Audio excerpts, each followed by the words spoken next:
인터콥이 제가 자료를 좀 오기 전에 좀 찾아보니까, 그러니까 그 한국 내에서도 그 좀 지지하는 세력과 좀 건전하게 비판하길 원하는, 그러니까 비판하고 있는 세력의 갈등들이 아직도 계속 있더라고요. 사실 인터컵이 2007년에 선교 한국으로부터 이제 회원권을 박탈을 당했는데, 그 회원권을 박탈당했던 이유가 뭐 신학적인 선교 한국이라는 것은 한국의 선교 단체들을 다 네. 총괄하는 클러스터. 일종의 네, 맞습니다. 네트워크 기관이죠. 네, 네, 그다음에 맞습니다. 그만큼 인지도가 있고 그렇습니다. 인정도 네. 받고. 네, 예. 그렇죠.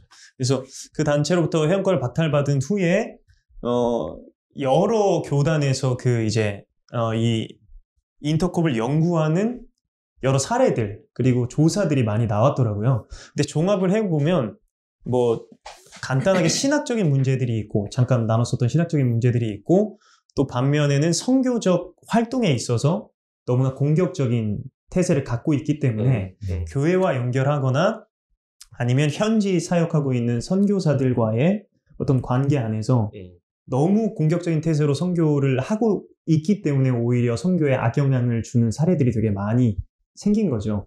물론 인터콥의 선교사분들께서 다 그렇다라고는 말할 수는 없지만 근데 현실적으로는 일어났던 일이기 때문에 이제 교단에서 그리고 선교한국에서 이제 어떤 제재를 가했던 것입니다. 그래서 그 상황이 계속 이어져 오면서 뭐 아까 말씀하셨다시피 우리가 조금 태도를 좀 건전하게 바꾸겠다라는 시도도 인터콥 내에 있었지만 그 시도 또한 뭐 이렇게 좀 찬반이 확실하게 갈려 있는 상황인 것 같아요. 네, 그렇습니다. 그러니까 인터콥의 그 좀 부정적인 면을 우리가 좀 짚어본다면, 네. 그러니까 너무나 공격적인 선교. 네. 그러다 보니까 현지의 어떤 상황을 좀 무례하게 짓밟는 듯한. 네. 뭐 예를 들면 불교 사원에 들어가서 선교를 한다든지. 네, 네. 한국에서도 있었었죠. 그런 있었던 땅밟기 같은. 네. 그러니까 이제 그런 형태라든지 또 이제 이미 벌어지고 있는 선교 운동이나 그 현장에 벌어지는 선교나 지금 현지 교회들을 무시해버리고 네. 독단적으로 이제 일을 네. 한다는 그런 측면도 있고. 네. 좀 찾아보니까 그 좀 이 세계를 바라보는 관점이 중요하게 다루고 있는 그 조사들에서 다루고 있는 내용이 이 세상이 하나님과 마귀의 어떤 세력 다툼 안에서 지금 이 세상이 진행되고 있다라는 어떤 세계관을 가지고 있어서 그러니까 땅밟기를 해야 되는 것도 그리고 좀 공격적으로 태세를 해야 되는 것도 지금 그냥 여기에 잡혀있는 그 악한 세력의 그 권세를 우리가 거기에 침투하여서 어떤 그것을 무너뜨리고 이제 거기에 뭔가 하나님의 나라를 세워야 된다라는 그 사명감이 너무 투철하기 때문에 그냥 사실 뭐 어떤 전략 혹은 어떤 안전함 아니면 그 땅에서 이미 이루어지고 있는 사역들을 생각하기보다는 급진적으로 좀 나아가는 것들 때문에 그런 일들이 많이 생기지 않나 이렇게 평가하는 것들이 많이 있더라고요. 그러다 보니까 이제 역사적으로 그 조금 현장과 부딪혀서 좀 무모하게 생명을 잃는 그런 경우들도 있었죠. 네, 네. 그런 일도 있었고, 최근에는 그 기사를 제가 봤는데, 장로교의 선교사 분들이 인터콥에서 온 단기 선교팀으로 인해서 어떤 사건들이 벌어져서 그날에서 다 추방되는 일. 추방되는 경우도 생기고. 네, 그런 일들도 많이 있다 그러더라고요. 네, 네. 지난번에 그 중국 선교사들이 파키스탄에서 생명을 잃었던 경우가 있는데 그때도 인터콥하고의 관계에 대한 얘기가 좀 나왔던 것 같아요. 근데 제가 알기로는 인터콥의 그 선교사 숫자가 굉장히 많은 걸로 알고 있는데 혹시 좀 들어보셨어요? 구체적인 숫자? 1,000명, 1,100명 뭐 이렇게 얘기하더라고요. 1,000명대가 넘어갔죠. 네. 네. 그러니까 아마 지금 현재 한국에서 파송한 선교사 숫자를 우리가 어느 정도 봐야 될지 모르겠지만 거의 10% 정도 되는 것 같아요. 거의 꽤 많은 포션이죠. 뭐 한 10,000명, 글쎄 한때는 뭐 많으면 20,000명, 30,000명도 봤지만 지금은 아닌 것 같아요. 10,000명 선으로 보더라고요. 네, 그러면 한국의 선교사의 한 10%가 인터콥으로 나갔다. 그러면 뭐 그 정도 문제인가요? 그거 이상은 좀 없었나요? 사실 저는 그 지금의 대표, 최바울이시죠. 근데 그분이 이제 쓴 책에서 이 인터콥에 그분이 가지고 있는 신학일 수도 있겠지만, 근데 거기서 비롯되어 있는 좀 신학적 문제점들을 많이 다루고 있는 글들을 좀 읽게 됐는데요. 그러니까 그분은 하나님의 그 사정이라는 단어로 그 신학을 설명했는데, 그러니까 그게 무슨 뜻이지? 하나님의 의도라고 하기도 하고 그 저자는 하나님의 사정, 하나님의 어떤 일이 있다, 하나님의 사정이 있다. 사정이 있다. 네, 그런 뜻인데요. 그러니까 처음에 아담과 하와를 뱀이 유혹했을 때 왜 하나님이 이제 침묵하셨냐? 그러니까 그 일을 이제 해석하기를, 그러니까 하나님의 목적은, 하나님의 사정은 이 마귀를 영원히 저주하고 물리치는 데 있다. 그렇기 때문에 이 아담과 하와를 통해서 그 빌미를 얻어서 그 악한 세력을 영원히 저주하는 목적, 그 사정을 하나님께서 가지고 계셨다.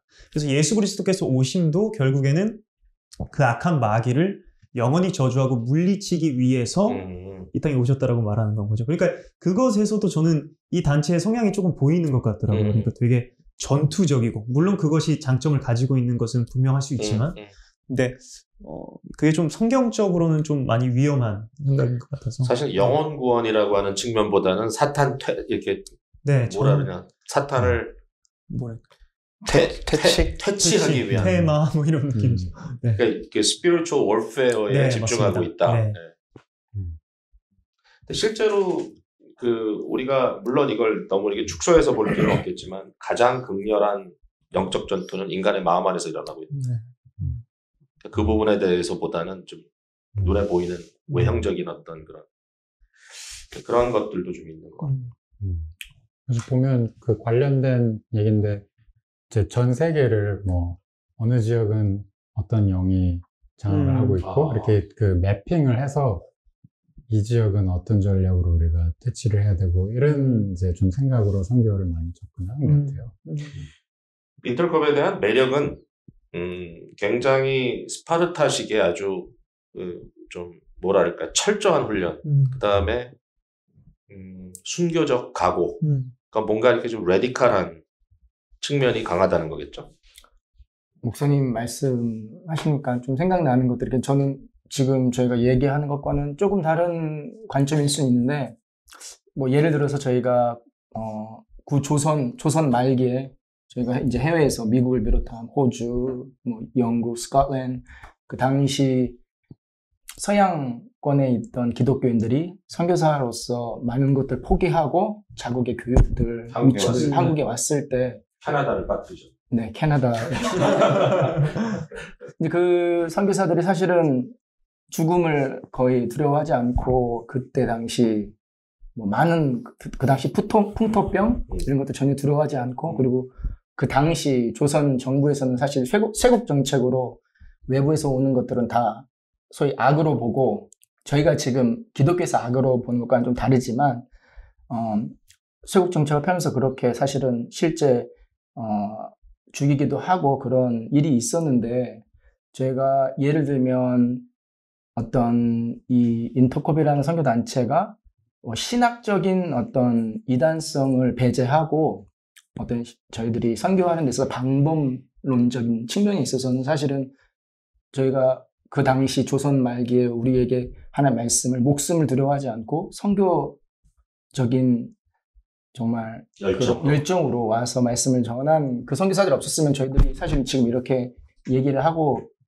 있을 수 있나, 이런 퀘션이 들 수도 있는데, 그런 방법론적인 측면에 있어서는 정말 열정적으로 하나님께 대한 헌신으로 이렇게 또 선교를 한다는 그 측면은 또 나름대로의 어떤 의미가 있는 것 같아요. 저도 무조건 나쁘게만 볼 수 없다는 게 이제 뭐 절대 악 또는 절대 선이 있는 게 아닌데, 한편으론 저는 좀 부끄러웠어요. 그러니까 그런 선교적 마인드가 없다는 게 참, 없는 사람들에게는 좀 많이 부끄러운 거죠. 그냥 예수님을 그냥 이제 내 만족을 채우는 나의 삶의 어떤 도구로만 이용하는 선교라는 건 생각해 본 적도 없는, 정말 복음을 듣지 못한 사람들에 대한 안타까움이 없는 그런 측면에 있어서는 너무 극단적인 부분이 있긴 하지만, 그런 마인드를 갖게 했다라는 부분에 있어서 굉장히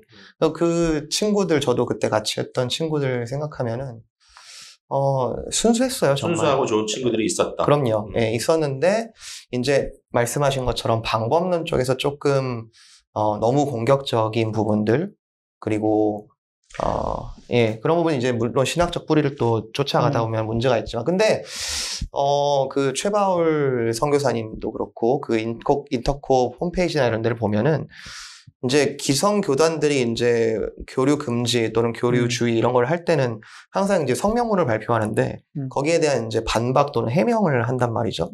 그걸 보면은 전 조금 긍정적으로 본 거는 우리가 이런 부분들이 예전에 이런 견지했었으나 조금 수정합니다 또는 반성합니다 이런 부분들이 좀 있어요. 그런데 이제 비판하는 쪽에 있어서는 말만 그렇지 실제 바뀐 게 없더라. 이제 이런 부분들은 좀 더 살펴볼 문제라고 생각합니다. 그러니까 나름대로 뭐 정상 선교 단체가 되고 싶어하는 돼야 할 것 같다는 의지가 있는 건 사실인데, 근데 이제 본인이 가지고 있는 어떤 기본적인 어젠다를 버리지 못하는 문제가 있는 것 같은데, 제가 이제 하신 말씀에 대해서 한 가지 좀 그거를 약간 뒤집어서 생각을 한다면, 그러니까 그분들의 열심과 열정에 대해서 또는 순교적 정신에 대해서 박수를 쳐드린다. 근데 이제 한 가지 여기서 우리가 한번 질문을 던져보자고. 뭐냐면 크리스찬이라고 하는 어떤 정의가 definition이 예수님을 믿어야 구원받습니다. 마귀의 역사를 물리쳐야 됩니다. 라고 얘기하는 정의만 있느냐. 그렇죠.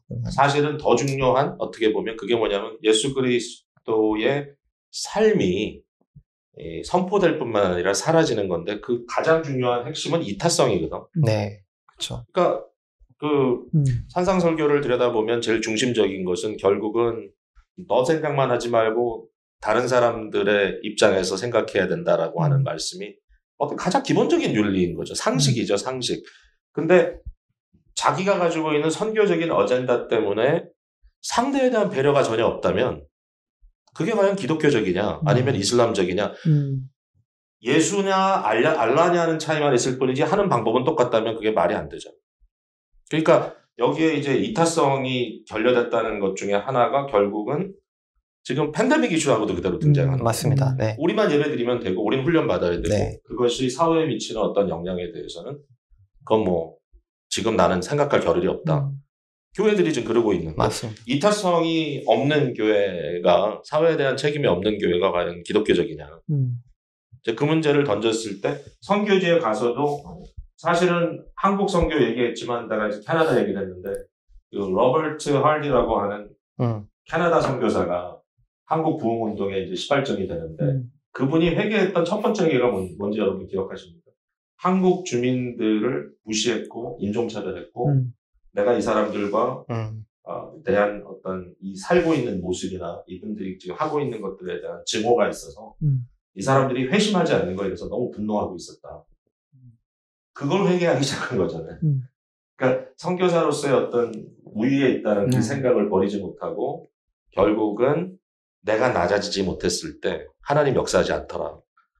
결국은 그 회개를 했을 때 진정성이 드러나게 되고 한국민 스스로 일어나게 되는 그 역사가 평양대부 운동이잖아요. 그러니까 그걸 생각하면 제가 봤을 때는 단순히 열심이나 자기의 어떤 선교적 그 efficiency, 어떤 효율성에 대한 강조만 가지고는 안 된다. 기독교적이어야 한다. 기독교 선교단체는 복음적이어야 한다. 이게 너무 중요한 거 아닌가? 우리가 이원론에 빠져가지고 블랙 앤 화이트로 싸우는 게 아니잖아요. 네. 그러니까 일반 사회 속에서의 정당성을 상실한 상황 속에서 내 주장을 피는데 기독교적 주장만 피는 것이 중요하다. 사실 많은 변증가들이 싸움에서는 이기는데 사람은 잃어버리는 경우가 너무 많잖아요. 그러니까 그 부분에 대해서 우리가 고민 안 할 수는 없는 거죠. 네. 사실 지금 말씀하신 부분이 이제 어떻게 보면 수평적 관계에서 이 선교단체가 어떤 상대방에 대한 고려, 뭐 꼭 복음을 전하는 대상에 대한 고려뿐만 아니라 이제 fellow 크리스천들에 대한 고려도 이제 안 하고 이걸 진행하는 게 문제긴 한데 재밌는 게 그게 사실은 결국에는 또 귀결되는 포인트 중에 하나가 하나님에 대한 이해랑도 또 좀 맞닥뜨리는 부분이 있더라고요. 그러니까 하나님이 내가 생각하는 어떤 이런 선교 방법과 이런 통로를 통해서만 일을 하신다는 생각이 아니라 독단성이 좀 그렇죠. 독단성이 있다 보니까 하나님의 어떤 주권적인 일하심, 우리 선교단체를 통하지 않고서도 훨씬 다양한 많은 방법을 통해서 이미 하고 계시다는 거에 대한 좀 신뢰가 조금은 결여되어 있는 부분이 그래서 내가 더 빨리, 더 많이, 더 이 적극적으로 이걸 액션을 취해야지 하는 그런 측면으로도 좀 나타나는 것 같아요. 그래서 실제로 이제 뭐 그 최바오 선교사님이나 이런 분들의 어떤 신학을 살펴보면 좀 그러니까 하나님이 전지전능하시지만 하나님이 아는 영역은 딱 현재까지고 미래는 사실은 일부러 알려 하시지 않는다. 그래서 그 그런 영역은 의미가 또 있어요. 네, 그래서 신기하네. 그 부분은 말하자면 오픈티즘이랑 이제 관련이 있는 거죠. 그래서 이런 크리스찬들이 어떤 스스로 개척해 나갈 수 있는 영역을 일부러 더 확보를 해놓는 네, 그런 측면들이 좀 백투 있는 제루살렘 것 같아요. 그게 좀 위험했던 게 제가 그때 기억나는 거는 예수님의 재림을 우리가 앞당길 수 있다는 그치, 거였어요. 맞아. 그 얘기는 많이 하죠. 예, 그러니까 우리가 빨리 더 나아가서 더 영적인 진들을 파괴하고 이렇게 영역들을 확장해 나갈 때 예루살렘에 다다르면 예수님께서 예정했던 것보다 빨리 오신다. 우리가 더 땡길 수 있다. 그래서 그런 질문 많이 했었어요. 예수님이 빨리 오시면 진짜 좋겠냐고. 그러니까 좋기를 강요하는 거죠. 그러면서 이제 더 마음도 불타오르고. 좋긴 좋을 것 같아요. 다 맞는 말씀인데, 이제 그거를 우리가 인위적으로 그쵸, 우리가 인정. 할 수 있다? 네. 그래서 제가 이걸 좀 종합해서 제가 생각해 보니까, 신사도 운동도 그렇고, 이 인터콥의 어떤 이제 조금 문제되는 사상이나 이런 부분들을 볼 때, 우리가 말씀을 믿는다는 게 사실 말씀이 이제 문자적으로 써 있지만 보이지 않는 것을 있다라고 믿는 거잖아요. 예수님이 뭐 성경에 써 있지만 너희가 예수를 보지 못하였으나 사랑한다. 그러니까 보이지 않는 그분을 우리가 믿는 것인데 신사도 운동이나 그 이제 직통계시 그리고 이제 우리가 예루살렘을 꼭 정복해야 되는 좀 가시성에 많이 흔들리는 것 같아요. 네, 맞아요. 그 대형 교회 어떤 좀 승리의 멋있는 사인들. 예, 그러니까 뭔가 예수님이 오시면 이럴 것이야 하면서 이렇게 하나씩 던져주는 그것에 우리가 현혹되는. 그래서 믿음을 지킨다는 게 무엇이냐 이런 생각이 많이 들어요. 시간이 좀 많이 가긴 했는데 지금 현재 또 이제 뉴스에서 많이 다루고 있는 게 일종의 음모론에 대한 얘기잖아요. 그러니까 이제 지금 이 코로나 팬데믹과 관계돼서 일종의 음모론이 있다. 이거는 우리가 뭐 좀 더 두고 봐야 될 문제이긴 하지만 혹시 거기에 대해서 좀 얘기해 주실 수 있어요, 누가? 우리 강도사님 저는 우선 뉴스 많이 보셨나? 그 음모론에 대해서 이야기 전에 특별히 빌 게이츠가 요즘에 많이 그렇죠. 이름이 음모론의 한 부분으로 지금 언급이 나오네요. 되는 것 같아요. 근데 저는 먼저 좀 말씀드리고 싶은 게 어떤 저희가 알고자 하는, 듣고자 하는 어떤 뉴스나 이런 매개를 통해서 저희들이 이런 소식들을 들을 때 정보에 있어서 좀 편향적으로 내가 듣기 원하고 내가 원하는 쪽의 정보들에만 내가 노출을 시키고 스스로를 거기에만 많이 심취해 있는 경향들이 많이 있는 것 같아요. 저희가 보편적으로 볼 때. 근데 이제 요즘에 예를 들어서 이제 특별히 뭐 유튜브나 이런 개인 채널들 통해서 많이 언급되는 것이 이제 빌 게이츠가 한 5년 전에 그 테드 터크라는 프로그램에 나와서 일종의 이제 그 앞으로의 인류에 있어서 큰 문제로 대두될 것이 핵 전쟁으로 인한 인류의 멸망이 아니라 이런 바이러스로 인해서 이제 전염성이 강한 바이러스로 인해서 큰 어려움이 닥칠 것이다. 그게 약 한 5년 전에 그런 이야기를 했었어요. 그래서 그 이후에 이제 뭐 계속해서 백신에 대한 투자도 하고 이제 여러 방면의 일들을 하고 있는데 이제 지금 저희가 최근에 코로나 바이러스에 대한 백신이 이제 여러 회사에서 이제 개발이 돼서 이제 막 저희들이 실제 백신을 맞고 있는데 그 백신을 이제 맞게 되면 그 안에 어떤 칩이나 이런 것들이 이제 있어서 그걸 이제 맞은 사람들은 DNA 변형을 일으켜서 예를 들면 사실 이 많은 이야기 사실 거슬러 올라가면 뭐 세계 정부, 뭐 딥스테이트, 뭐 여러 가지 이런 딥스테이트 얘기는 요새 미국에서 많이 하죠. 음모론에 관한 이야기가 이제 근간을 이루고 있는데요.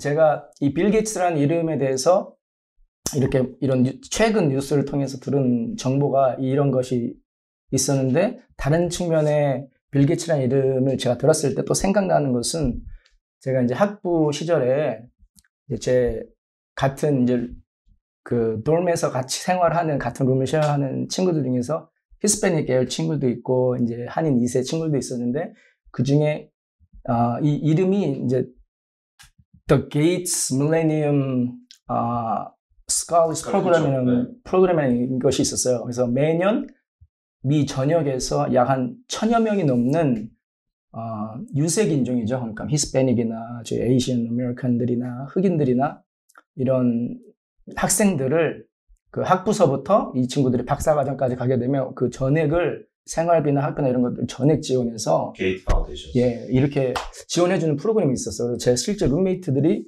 사실은 뭐 두 히스패닉이 있었고, 코리안 아메리칸 한 명이 있었는데, 그 중에 2명이 실제 이 레시피언으로 그때 학부서부터 공부를 하고 있었는데, 지금은 아주 훌륭한 학자들이 되고, 그래서 미국의 보건, 의료, 바이올로지 이쪽에서 굉장히 지금 활동하는 학자들이 되어 있는데, 사실 이제 어떻게 보면 저는 최근에 접한 뉴스는 빌 게이츠가 이런 거의 연루됐다더라, 이런 정보가 있는 반면, 또 한편으로는 사실 저는 제가 같이 그때 대학교 때 같이 공부하던 친구들이 이 빌 게이츠가 만든 이 장학재단을 통해서 지금까지 계속 공부를 10여 년 넘게 공부해서 지금 사회에서 아주 필요한 사람으로 인재로 이렇게 생활하는 거 보면서, 어떻게 보면 저도 어떤 정보에 있어서 제가 편향적으로 어떤 정보를 접하고, 어떤 사실관계나 이게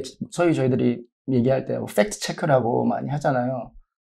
그 사실 유무를 어떻게 논하지 않고 그냥 무조건적으로 조금 받아들이는 것에 있어서 저희들이 더더구나 최근에는 이제 코로나로 인해서 저희들이 사람들과의 어떤 접촉보다는 일방적으로 저희한테 전해지는 뭐 유튜브나 어떤 신문 방송 이런 것들을 통해서 많이 정보들을 접하게 되는데, 그냥 그런 것들을 저희들이 대할 때 조금 주의해서 좀 분별해서 지혜롭게 좀 받아들일 필요성이 좀 있는 것 같아요. 여러 가지 얘기를 해주셨는데, 사실 지금 우리가 살고 있는 시대에 일종의 딜레마는 있는 것 같아요. 뭐냐면 텍 컴퍼니들, 글로벌 텍 컴퍼니들이 가지고 있는 어떤 기술적인 또 이 돈에 대한, 그 다음에 영향력, 파워, 이게 너무 거대하다 보니까, 만약에 그러한 그 거대한 어떤 그 영향력을 지니고 있는 그런 존재라든지 어떤 기관을, 아까 얘기했던 그 어둠의 세력과 이걸 붙여놓으면, 오용의 우리 다 가능성이 있죠. 언더그라운드로 들어가야지. 그러니까, 이런 데 대한 어떤 두려움이 사실 생길 수 있고, 이제 그것을 캐면서 뭔가 이렇게 좀 음모론들을 만들어가다 보면 정말 서스펜스 소설들이 그대로 나오네요. 근데 어떻게 해야 될지 몰라, 우리가. 제가 이제 최근에 좀 고민하는 것 중에 하나요.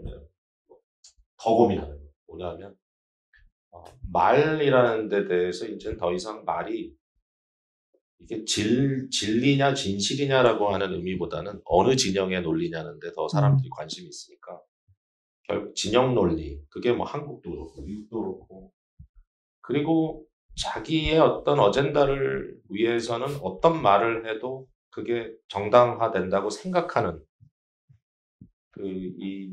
뭐 지난주에도 제가 그런 얘기 좀 했지만, 진리에 대한 포기? 근데 저는 크리스찬들도 한몫했다고 생각해요. 예, 우리가 맹목적적인, 좀 뭔가 이렇게 설명을 하려고 하지도 않고 논리적이지도 않고 무작정 열심만 있으면 다 되고, 그리고 내가 스스로 믿기에 내가 옳은 편에 있다라고 믿으면 모든 게 다 합리화되는. 그게 좀 굉장히 불안한 게 뭐냐면은, 당장 눈앞에 보이는 악, 거짓말도 하고 뭐 사랑관계도 엉망이고 권력의 남용도 하고 이런 것들에 대해서는 안 보이고 지금 근데 그 사람이나 그 기관은 정말 어두운 세력과 싸우고 있다. 그 한마디면 다 오케이가 돼버려요. 그게 어디서나 통용되는 것 같아 지금. 그래서 이게 소위 그 후현대주의라든지 상대주의적 사고에 지금 정점을 찍고 있는 게 아닌가. 최근에 있었던 사건을 통해서 거짓말이 그냥 일반화되고 상식이 되어버린 그러한 시대를 지금 왔는데, 이게 제가 봤을 때는 진리의 객관적 진리에 대한 또 윤리에 있어서도 우리 인간 보편적인 덕망, virtue에 대한 모든 사람이 동의할 수 있는 옳고 그름에 대한 그 생각을 아예 포기해버리고 객관적인 선은 없다라고 선언해버린 이 시대가 가지고 온 지금 가장 심각한 문제의 최고봉을 찍고 있는 지금 누구도 믿을 수 없는, 그걸 이제 미디어도 마찬가지고 물론 정치인들은 더 그렇고, 근데 심지어는 안타까운 거지만 종교인들 마저도 결국 자기 합리화를 위해서 무슨 얘기를 해도 되는 시대가 돼버리고, 그걸 들어도 이제는 더 이상 놀랍지 않은, 그러다 보니까 자기 주장만 펼치게 되고 대화가 끊어지고 서로 설득의 어떤 그런 과정이 없고 주장만 하고 목소리 높임되고, 그러다 보면 결국 이 사회가 어떻게 되겠나, 교회가 어떻게 되겠나, 그런 아쉬움. 저도 옛날에 교회 싸워서 갈라지고 이런 데 있어 봤거든요. 근데 그때 들어가 보면은 놀라운 게 다 하나님 자기 편이고, 그 안에서 너무너무 악한 일을 지금 하고 있는데 막 숙닥거리고 상대 비방하고, 그런데 너무너무 당당해요. 근데 뒷맛이 안 좋죠. 그래서 그런 것들이 우리의 경험 속에도 있었고, 혹시라도 지금 우리가 그런 실수에 빠져 있는 상황은 아닌가라고 끊임없이 정당한 방법을 통해, 우리 지난주에 이제 성경 해석에 대해서도 여러 가지 방법에 대한 얘기를 나눴는데, 좀 정직하고 정당한 방법으로 진리를 추구하는 옛 자세를 좀 회복해야 되지 않겠는가. 내 진영 논리 좀 내려놓고. 저희 주빌리 위클리가 하나의 주장을 하는 곳은 아니죠. 아니었으면 좋겠는데, 그러니까 뭐 우리도 한계가 있지만 후현대주의적인 사고에서 얘기하면 우리는 우리 얘기를 할 뿐이다라고 밖에 할 수 없는데, 근데 저는 생각할 때 진리를 알지니 진리가 너희를 자유케 하리라는 주님의 말씀이 예수파 진영 논리는 아니라고 생각해. 바울 사도가 얘기한 대로. 진리를 추구하는 노력이라고. 그럼요. 예, 생각해 주시면 좋을 것 같네요. 이 상황을 보고 단 우리가 어느 소urce를 통해서 정보를 얻느냐는 것도 되게 중요한데, 참 혼란합니다. 정보는 홍수인데 진리는 메말랐다. 어디 찬송 가사 같은데. 전하는 자만큼만은 생명수는 말랐어라. 오늘 이 시대를 좀 보여주는 상황입니다. 여러분 함께 고민하며 가겠습니다. 오늘 장시간 함께 이야기 나눴는데요. 글쎄, 저는 많이 좀 도움이 됐어요. 얘기를 나누면 풀어진 것 같기도 하고, 앞으로 갈 길은 멀구나. 좋은 결과 있으면 좋겠습니다. 네. 여기까지 할까요? 네. 여러분. 함께 해주셔서 감사합니다. 다음 주에 또 유익한 말씀 나누기로 약속하고요. 오늘은 여기서 작별하겠습니다. 평안하십시오. 감사합니다.